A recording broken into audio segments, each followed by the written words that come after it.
listeners, to another interesting episode on the BizBlend podcast, the show where we explore real tools, real stories, and real strategies to help you live and lead with clarity and purpose in your business as well as in your personal life. I'm your host, Sana, and today's episode is one that will truly shift your perspective on growth, resilience, and what it really means to move forward, especially when life feels overwhelming. Listeners, our guest today is Michael Viane, a business coach, executive advisor, and the mind behind two powerful concepts: the Marathon Mindset and DMAs, difference making actions. Now, we know that, in this world, it pushes us to do more faster. But Michael teaches us why slowing down and narrowing our focus may be the very thing that helps us build lasting success. So, whether you are a student stepping into a new chapter, an entrepreneur navigating uncertainty, or a leader trying to keep your team aligned, this episode is packed with insights to help you take the next 100 feet forward with confidence. So let's quickly dive into this transformative conversation with one and the only Michael Vian. So, Michael, welcome to the show. That it's I really think it's a very powerful concept. It blends two things that I talk to clients about. The first is what I call the marathon mindset.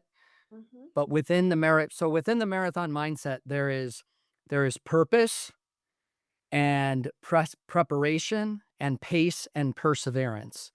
And pace is I focus in on pace, and then it kind of blends into this concept of moving your horizon, which is something I just read in a book from Rich Divine, who's a Navy SEAL.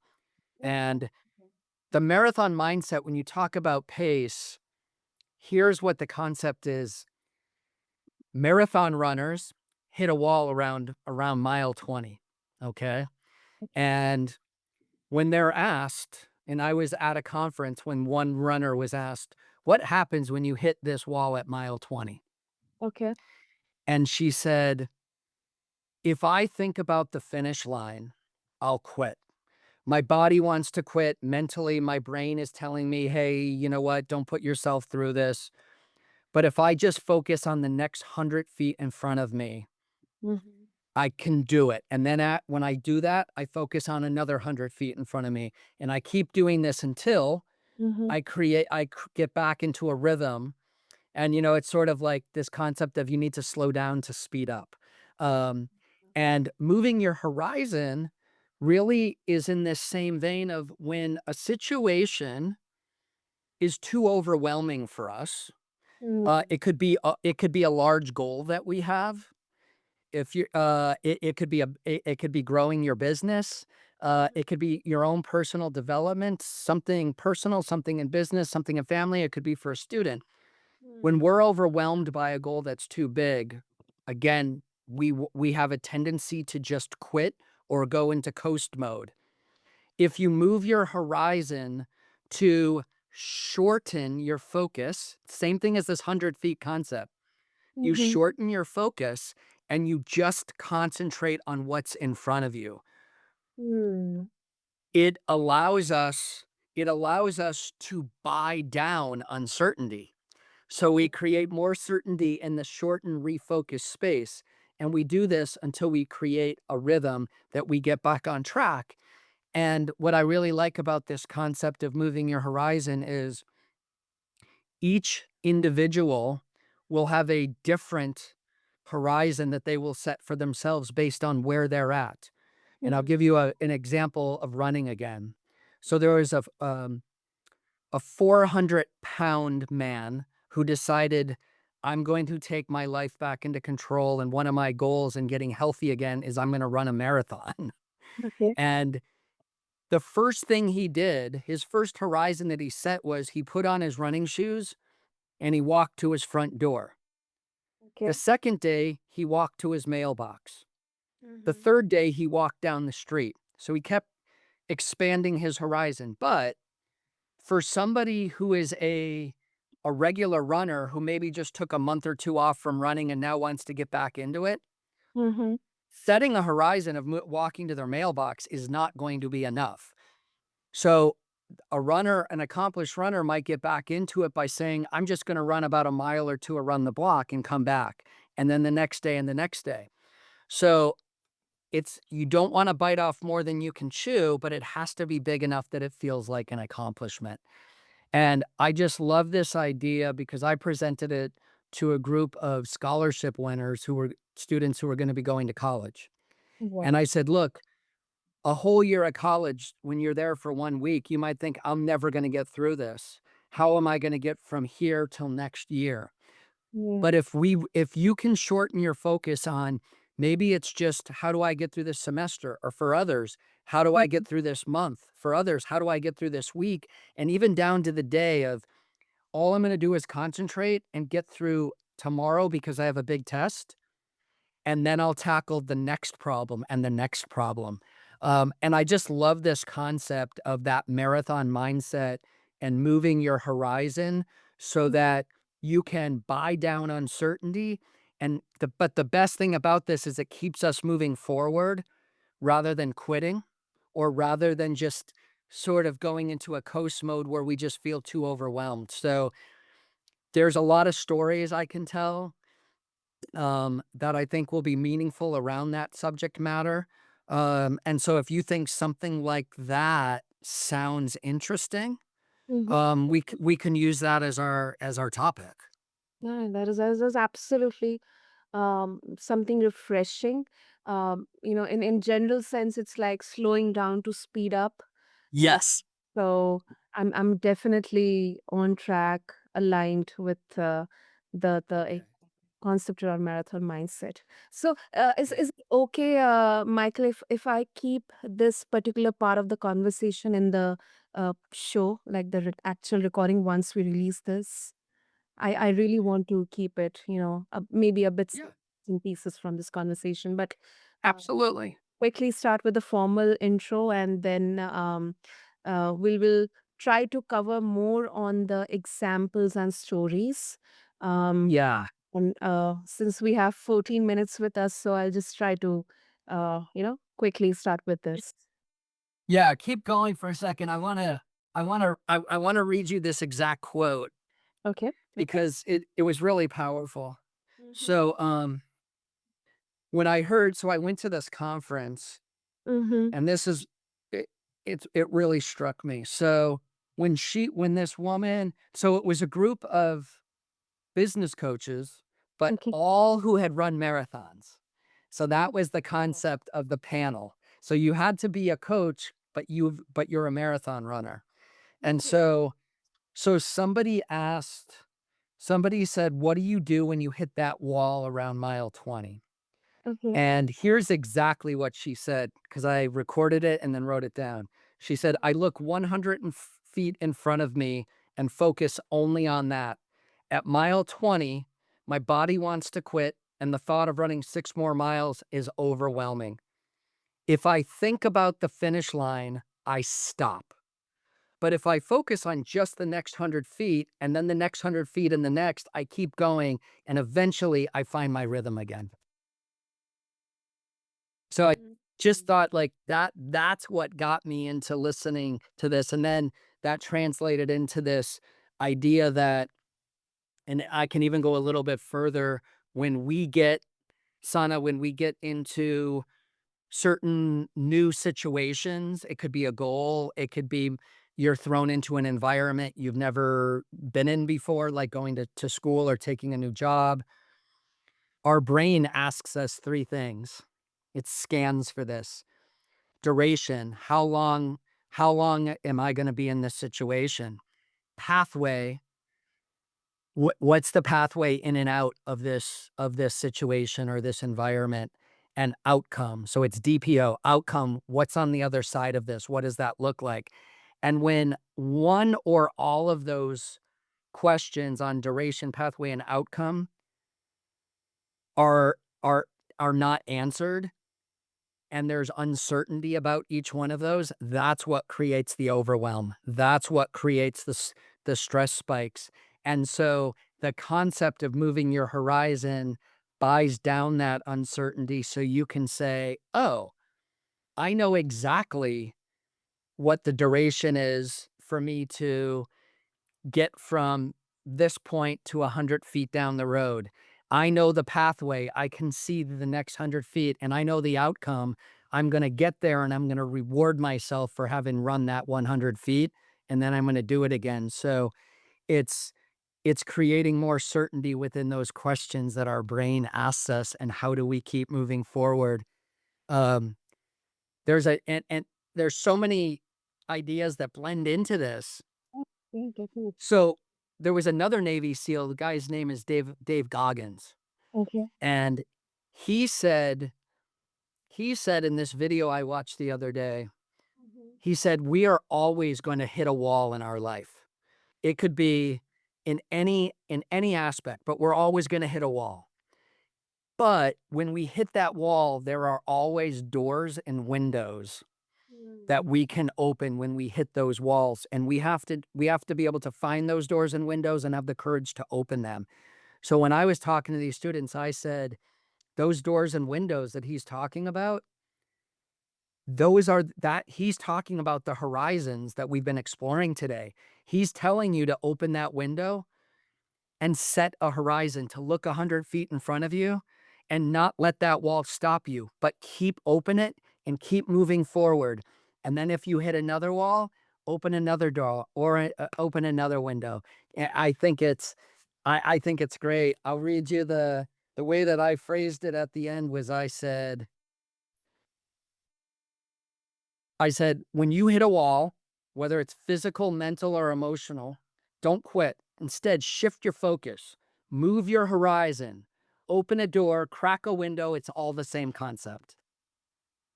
So it's just, I love it's a very powerful message and it could relate to people in business. It could relate to people at home as parents.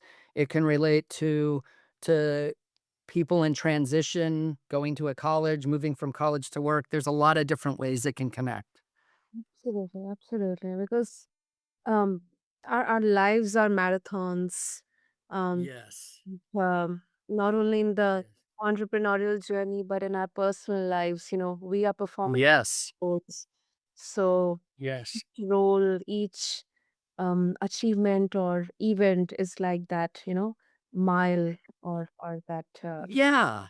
achievement. I think it's, if, a question that I was asked to a business owner, might be now I'm this new question I thought of to ask, tell me about a situation in your entrepreneurial, career Mhm. where you had to slow down and only look 100 feet in front of you. Now, there's a very, very obvious one, the pandemic. Business owners didn't think about those 3 questions, right? Duration, pathway, outcome. They were all uncertain. So all you could do is look 100 feet 1 day at a time, 1 week at a time, and try to survive. Yeah, absolutely. Yeah, That is such yeah, that is I guess in the recent times it is one of the biggest examples, for every entrepreneur. In fact, for everyone, it was like uncertain, uh, yeah, the period of uncertainty. When it comes to teams, Michael, yeah. let's say sometimes, leaders they run at like the maximum capacity, but the team can't keep up with them, and Mm. kind of like creates, a whole different kind of problem. So, um, do you, how do you think it affects the company's culture? With this concept? Yeah. Yeah, so I think that there are absolutely times where when we're talking of this in a team concept, that we can really just apply it there rather than to the individual of sometimes the leader has to recognize, right? And I always come down to the best thing you can do as a leader for your team is to make them feel heard, right? And to truly and honestly listen, right? To make that connection with them because you're truly listening to what they have to say. And to be able to be a good enough leader to say, I understand that I'm distancing myself. I'm running too far ahead in this marathon mindset. I'm running too far ahead of my team. And we're going to have to regroup as a team and slow down temporarily so that we all regain the rhythm as a team so that we can now speed back up. So, but I think it's that recognition as a leader to be able to say, okay, I'm going to listen. I'm going to make them feel heard because if everyone on that team is saying, I can't keep up and I'm becoming overwhelmed by what my leader is asking me to do, Mhm. if they don't feel like they can raise their hand and say, "Wait a minute, we're running too fast." Um, culturally, that's gonna create a divide, and now we're gonna lose that connection. We're gonna lose that trust that the team has in their leader. So if he can listen, if he can make them feel heard, and when they say, "Hey, can we just can we just slow down and concentrate on the next 100 feet in front of us? You're you're on number 365 Mhm. and we're on number 7. We just need to get through number 7 and get to number 8 before we start worrying about something that far down the road." Absolutely. Absolutely. Yeah. You hit the right point in there. I absolutely agree with that. So, Yeah. Michael, if somebody who is going to listen to this conversation, if they want to really start to get on to recalibrate their pace, understand the marathon mindset, and how Right. shift their horizon, what will be the best place to start and how they can reach out to you also? Okay. So, yeah, I will, tell everybody I'm happy to give people my phone number. Um Which is 818 here in the United States, it's 818-318-3563. Um, I'm a business coach, an executive coach, and a strategic advisor, and these are the things I work with people on. I'm also on LinkedIn.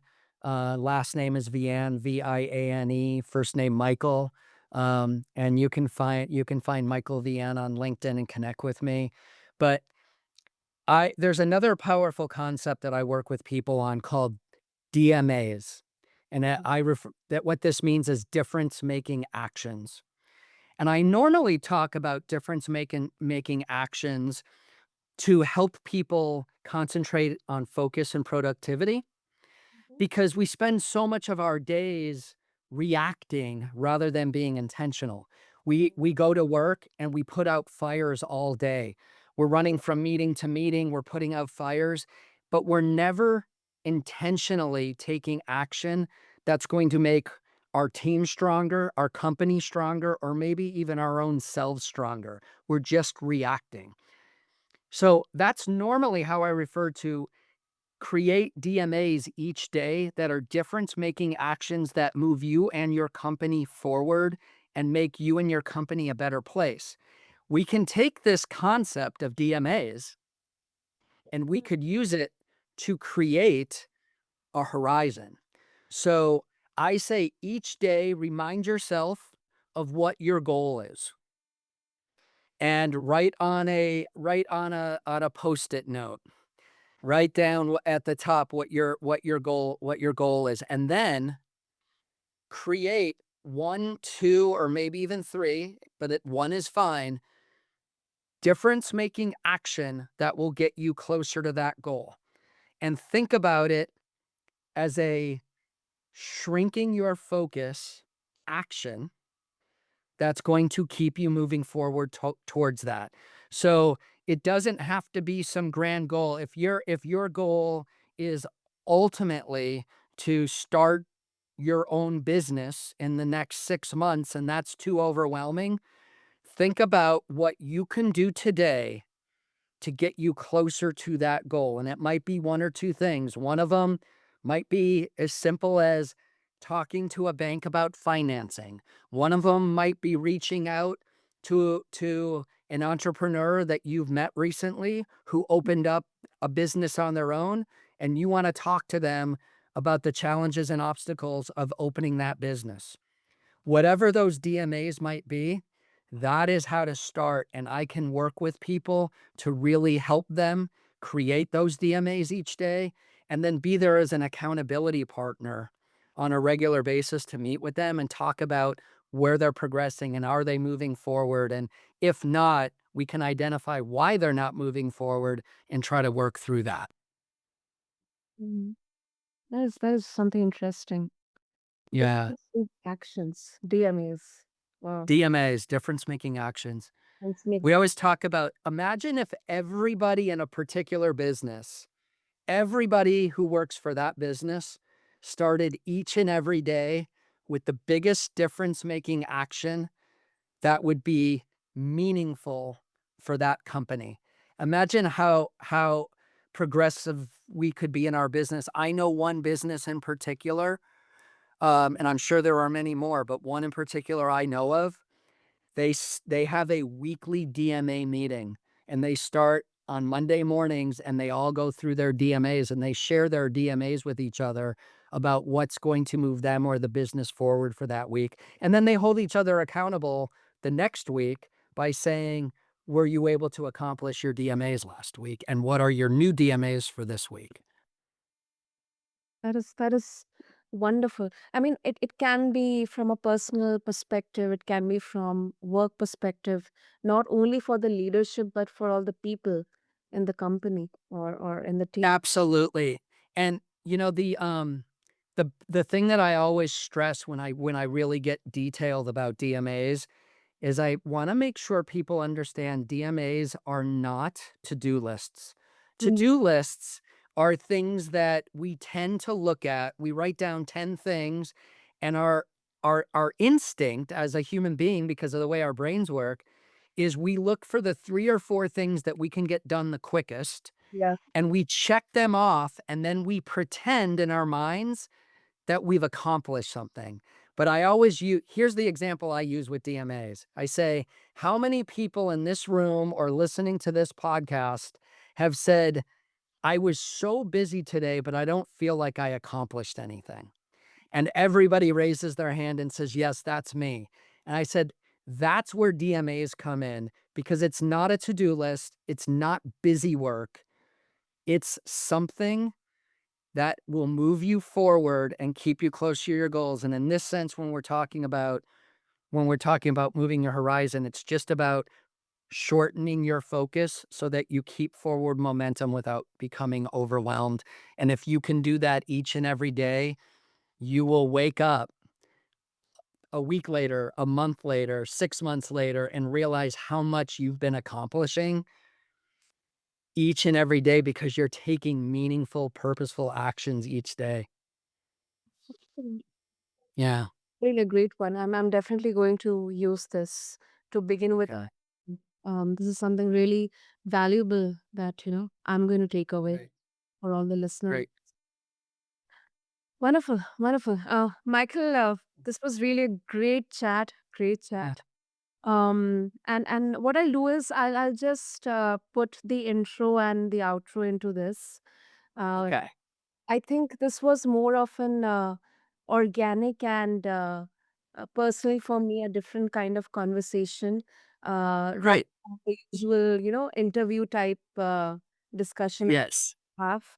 But thank you so much, first of all, for explaining with some great examples about the marathon mindset, um, shifting the horizon, about the DMAs, and how it can really work wonders for leaders, people, Yeah. I mean, their professional, but also in their personal lives.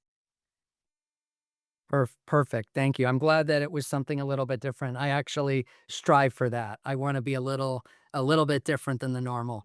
I know, I know. And definitely it's going to be retained in my mind. I've already taken down some notes. So thank you. Thank you to all the listeners for tuning into this special and different episode. conversation on BizBlend with Michael Viane. Refer to the show notes along with this episode on your favorite podcast platform to connect with Michael, and do share this episode with your colleagues, your teammates, with your friends, and with everyone. And subscribe to us. And thank you to once again everyone for being a part of this journey along with me. This is your host, Sana. Signing off.